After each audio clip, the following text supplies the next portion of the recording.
She was standing on my porch with a suitcase. My mother. The woman who had told me 9 years ago that if I married Marcus I was no longer her daughter. The woman who had not called on my wedding day, had not sent a card when my son was born, had not acknowledged my daughter's existence in any form for the entirety of her 4 years of life. Standing on my porch with a suitcase and a folded piece of paper in her hand that she was holding out to me like it was a gift. She said, "Iris, I've come to talk." I looked at her for a long moment. She had aged, of course she had. 9 years is 9 years. But she was well dressed, her hair done, her posture straight. She did not look like a woman in crisis. She looked like a woman who had made a calculation. I said, "What's on the paper, Mom?" She hesitated. Then she held it out further. I took it. I unfolded it. It was handwritten, her handwriting, neat and familiar, the same handwriting that had signed birthday cards and grocery lists and permission slips for my entire childhood. A list. 7 items. Each one a financial request. The total at the bottom was just over $200,000. I folded the paper carefully. I held it at my side. I said, "Mom, I need you to wait here for 1 moment." I went inside. I walked to my home office. I opened the bottom drawer of my desk, and I took out a navy blue binder. Then I went back to the door. My name is Iris Calloway Webb. 9 years ago, my family chose their prejudice over their daughter. What happened the day my mother showed up on my porch is the end of this story. But to understand it, you need to know everything that came before. Let me take you back to the beginning. I met Marcus Webb at a conference in Atlanta in the spring of my 28th year. He was presenting a panel on software infrastructure for mid-sized logistics companies, not the most electrifying subject on paper, but he made it interesting in the way that genuinely intelligent people make everything interesting, which is to say that you stop hearing the topic and start hearing the mind behind it. He was funny in a quiet way, precise with his language. And he had a habit of pausing before he answered a question that I found immediately attractive. He was thinking, you could tell. Actually thinking, not just waiting for his turn to talk. We had coffee after the panel. Then dinner. Then a long walk through downtown Atlanta where we talked about our families and our work, and what we each wanted the next 10 years to look like. I told him I was a speech pathologist running a small private practice. He told me he was 2 years into building a logistics software company with a college friend. I told him I was from a small town in eastern Tennessee. He told me he was from Cincinnati originally, had lived in Atlanta for 6 years and had no intention of leaving. I drove home that night, thinking about him. I had not done that thought about a man on the drive home in a long time. We dated for 2 years.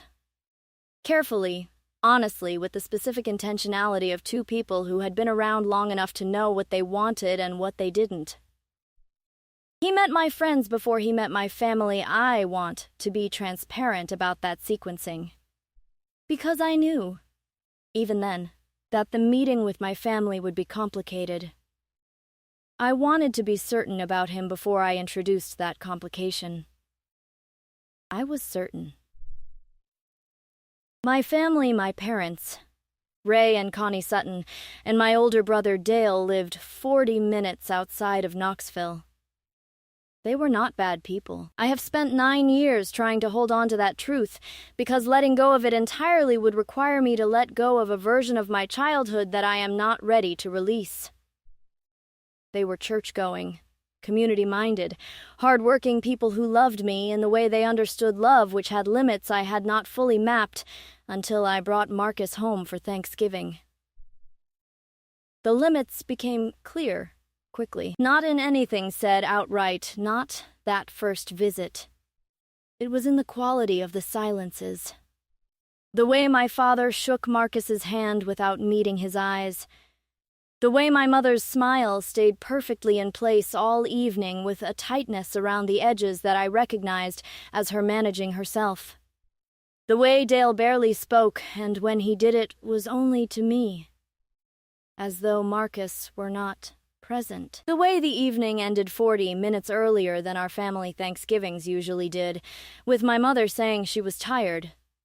On the drive back, Marcus took my hand and said, "Do you want to talk about it?" I said, "Not yet." He said, "Whenever you're ready." That was Marcus. He never pushed. He made space and waited, and trusted that I would find my way to whatever needed to be said. I had never been with anyone who made space like that. The conversation with my mother came in January, 4 months later, when I told her that Marcus and I were serious and that I thought he might propose within the year. She was quiet for a long time. Then she said, carefully, that she hoped I had thought about the challenges, that life could be complicated when families had different backgrounds, that she and my father just wanted what was best for me. I said, "What you mean, Mom, is that you don't want me to marry a black man." Another silence. "Then, I just want your life to be easy, Iris," I said. "I'd rather have a full life than an easy one." Marcus proposed in April. I said yes before he finished the sentence. We planned a small wedding, 30 people, a venue outside Atlanta, a Sunday afternoon in September. I invited my family. My mother called 2 weeks before the wedding. She said if I married Marcus, she could not be there. She said my father felt the same. She said Dale would not be coming either. She said they loved me, but they could not support this choice, and they needed me to understand that. I said, "Mom, I need you to understand something too. If you don't come to my wedding, we are not going to be okay. I need you to understand what you're choosing." She said, "We just can't support it, Iris." I said, "Okay." I hung up. I sat down on the floor of our kitchen, Marcus's, and mine, and I cried for a long time. Marcus sat on the floor with me. He didn't tell me it would be okay. He didn't minimize it or rush me through it. He just sat with me until I was done. Then he said, "We're still getting married on Sunday." I said, "Yes, we are." We got married on a Sunday in September with 30 of our closest friends and not one member of my family of origin.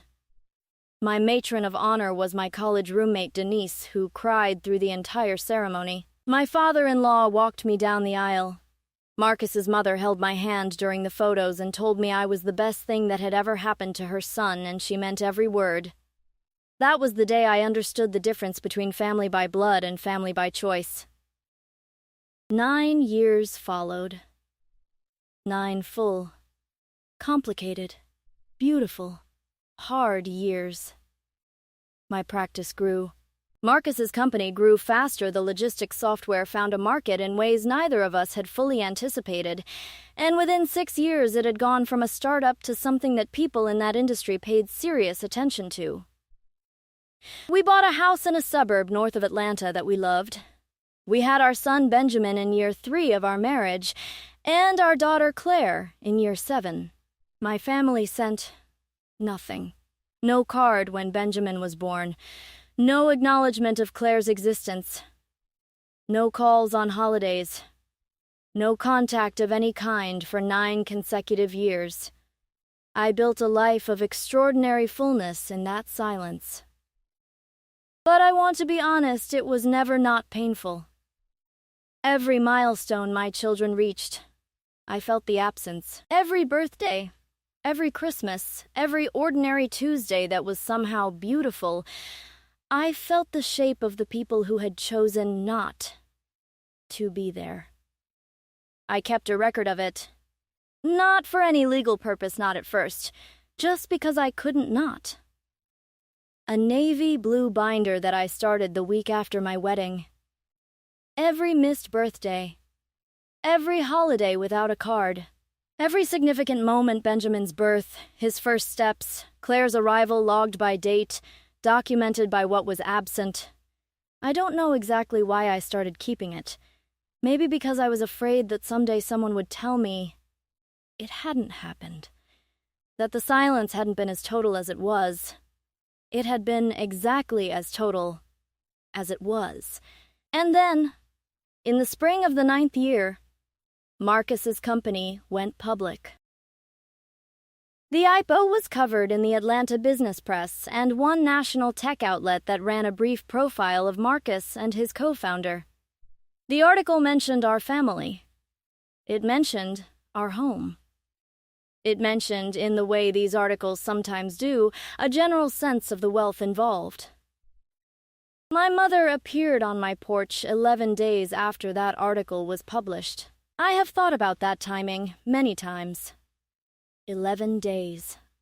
Long enough that it couldn't be called immediate, long enough to feel considered, deliberate, like a decision made after reading and rereading and calculating.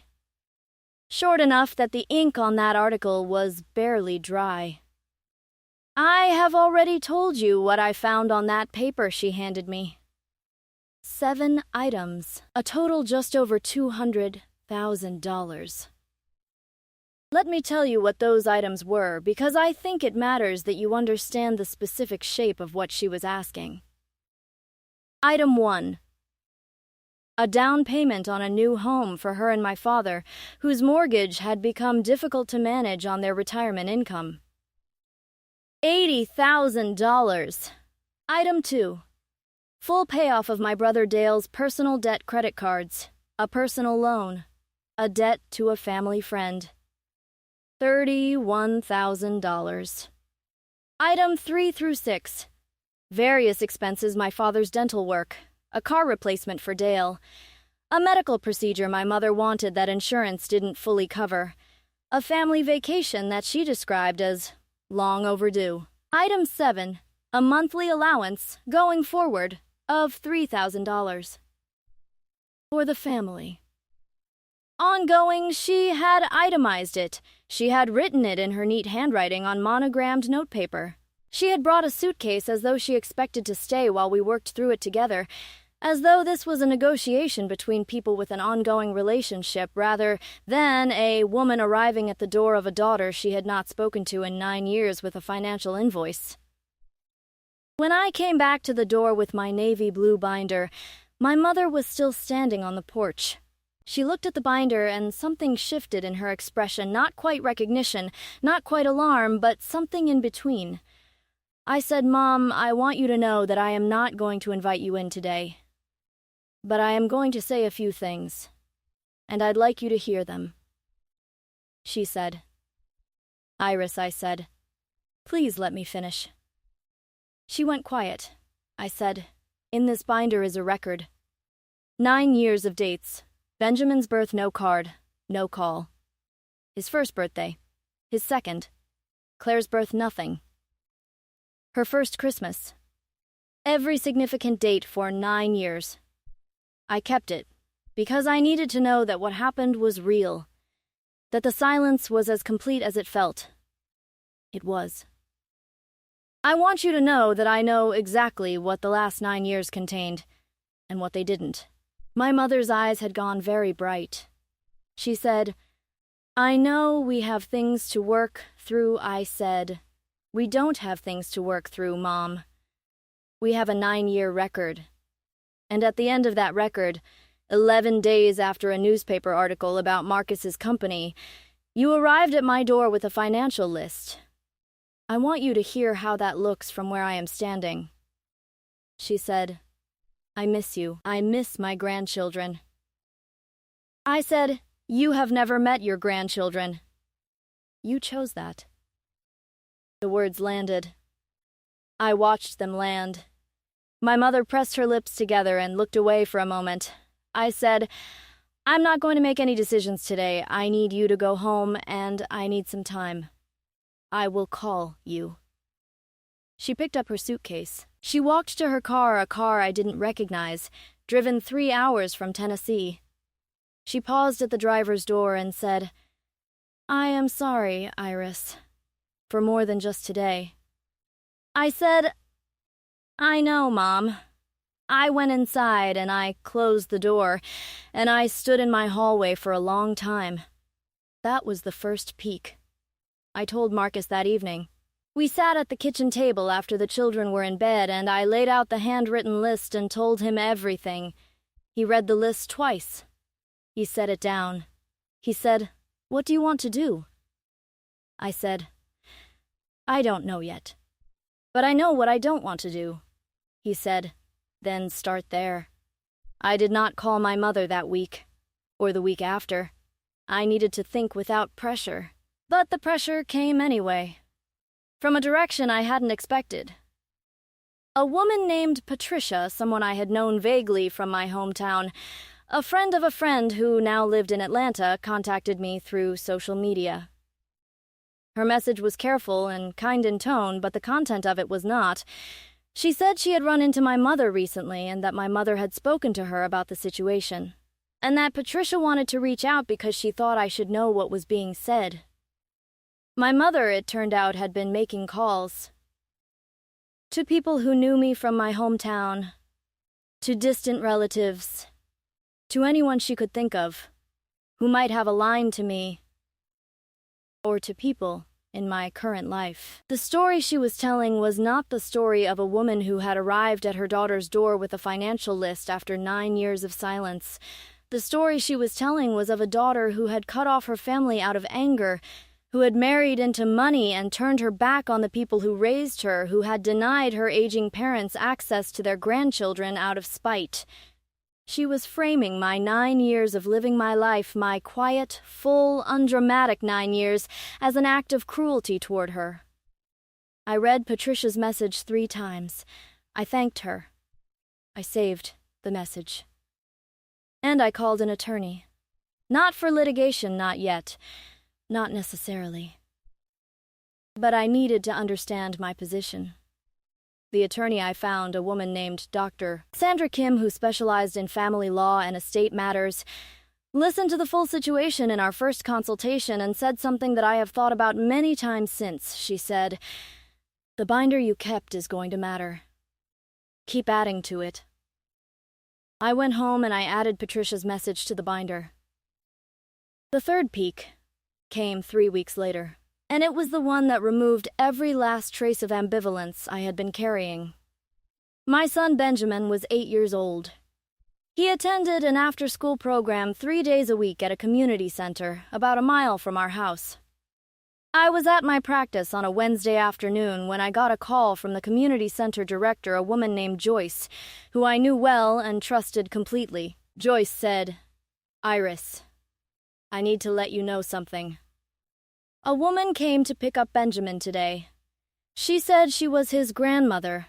We didn't release him, we followed protocol. He's completely fine, he's here and safe. But I wanted to call you immediately." I sat very still for a moment. I said, "Can you describe her?" Joyce described my mother. I said, "Joyce, that woman is not an authorized contact for my children. She has never been an authorized contact.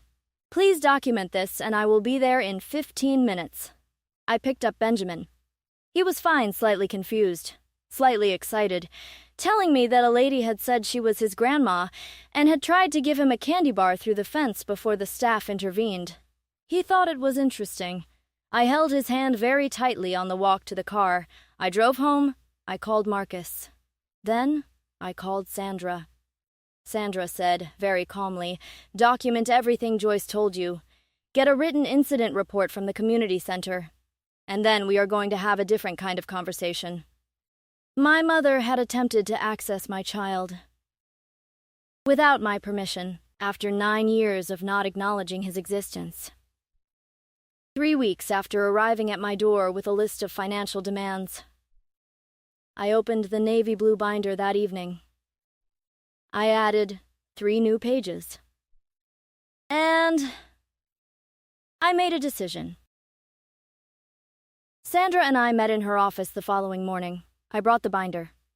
All of it 9 years of dated entries, Patricia's message, the handwritten list my mother had given me, and the incident report from the community center that Joyce had prepared and emailed me the previous evening. Sandra went through it methodically, page by page, making notes. When she finished, she set it down and folded her hands. She said, "You have been remarkably thorough." I said, "I'm a speech pathologist. Documentation is part of how I think." She outlined the legal picture clearly.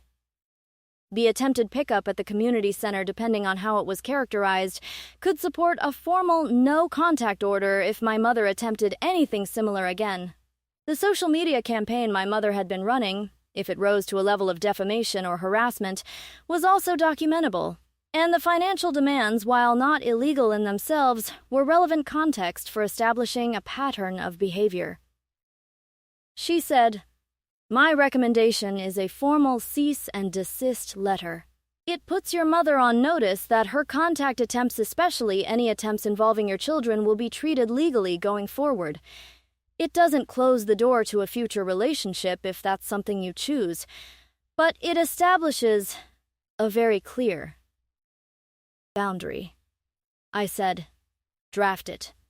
She said, "Before I do? Are you certain?" "Once this goes, the dynamic changes." I said, "Sandra, the dynamic changed 9 years ago when my mother told me I was no longer her daughter. I've just been catching up to it." She nodded. She drafted the letter. Before it was sent, I called my mother. I had decided I owed her that, not the letter arriving cold and without warning, but a phone call first. A human moment before the legal one. She answered on the first ring. She had been waiting.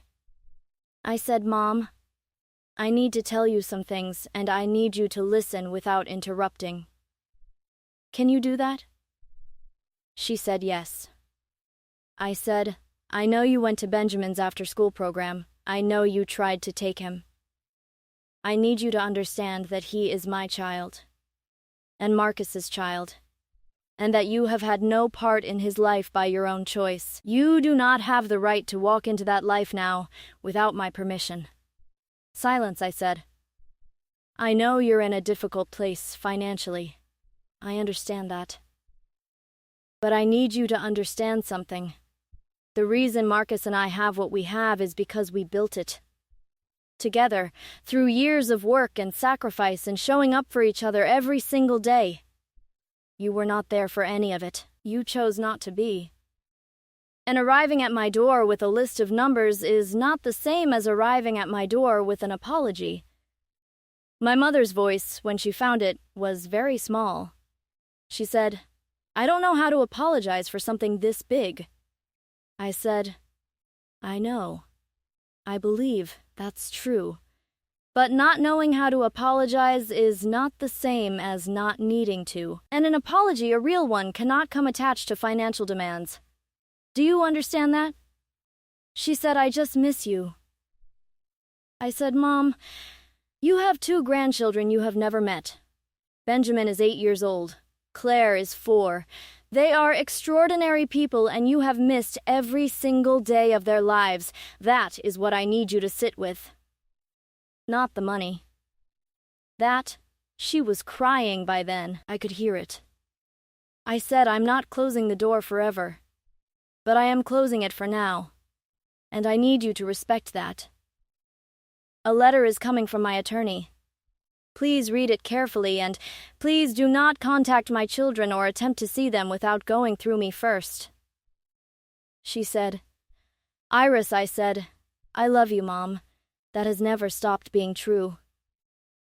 But love is not the same as access." Goodbye, I hung up. I sat at my kitchen table, the same kitchen table where Marcus and I had sat the night she arrived, and I breathed. The cease and desist letter went out the following day. My brother Dale called me that evening. His call went to voicemail.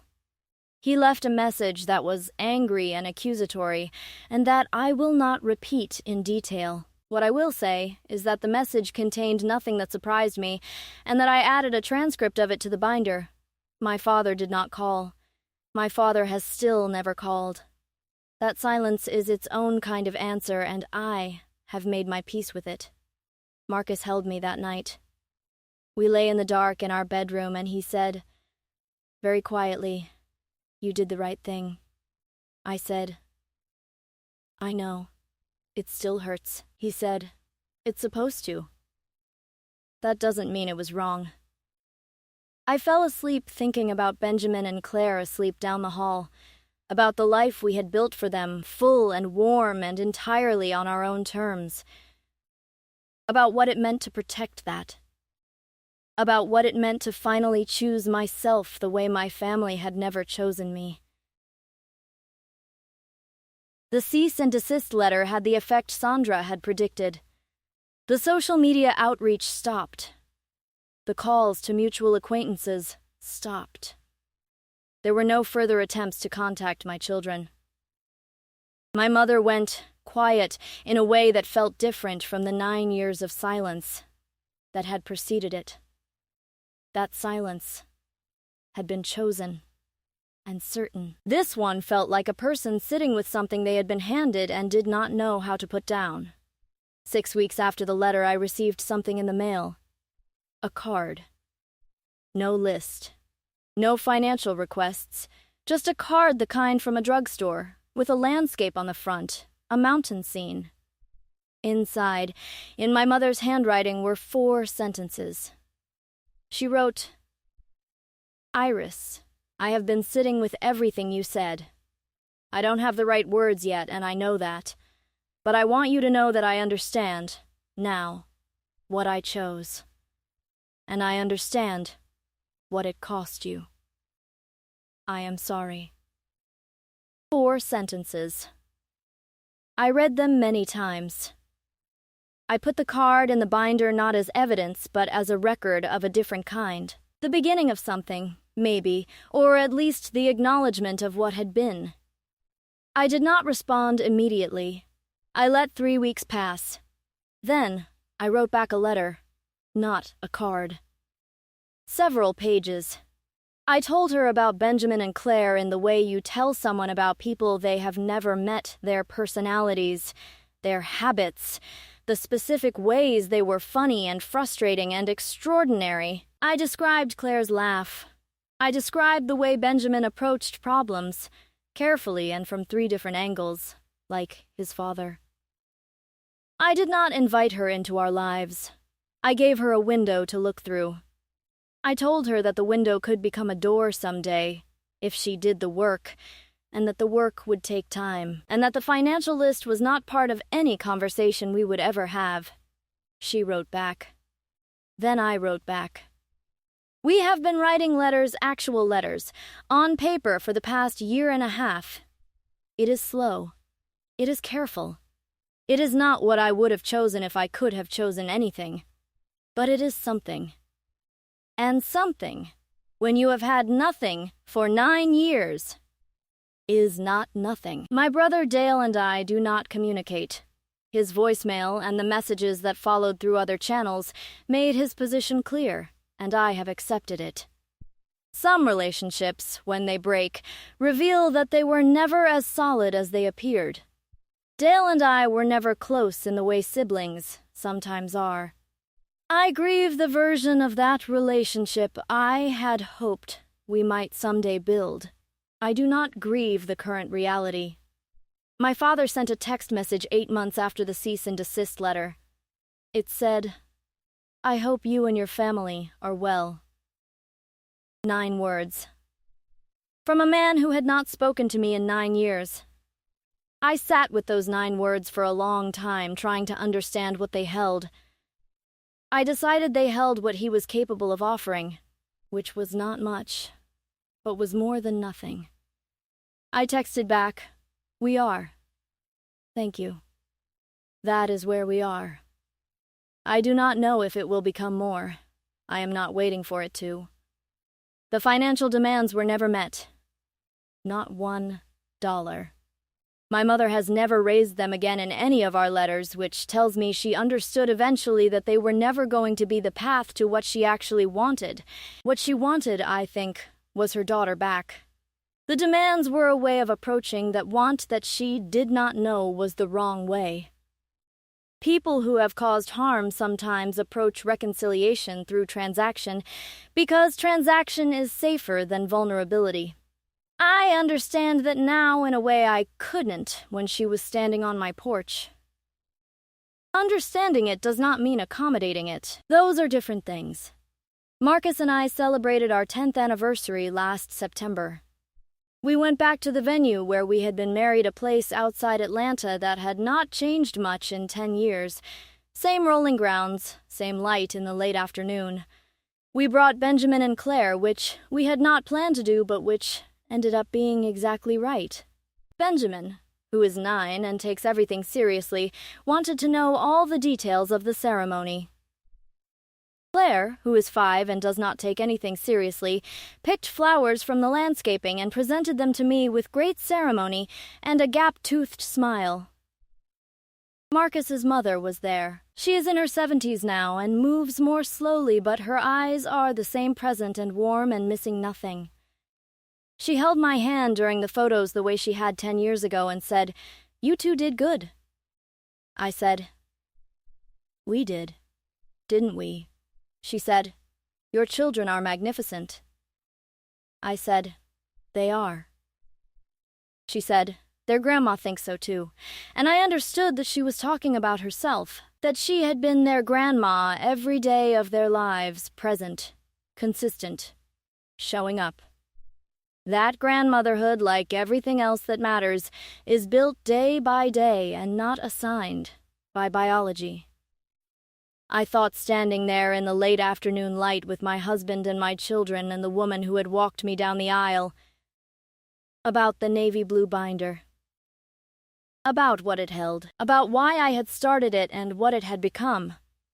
I had started it because I was afraid the silence would be erased, that someday someone would tell me it hadn't happened, that my family had been present and loving and I had somehow failed to see it. The binder was proof against that erasure. But it had become something else, too. It had become a record of survival, of a woman who built a full life in the middle of a silence that could have broken her. Of 9 years of ordinary, extraordinary days that no one's absence could take away. I don't carry the binder anymore. It's in a drawer in my office. I don't think I'll ever throw it away. But I don't need it the way I once did. I know what happened. I was there for all of it. Thank you for being here with me. If this story reached you, if you have ever been told you were not enough by someone who was supposed to love you without condition, I want you to know that you are seen here. Always. This is her Untold Nights. New stories every week. If you're new here, please subscribe and turn on the bell and leave me a comment. Has someone ever underestimated you because of who you chose to love? What did you do? Take care of yourself.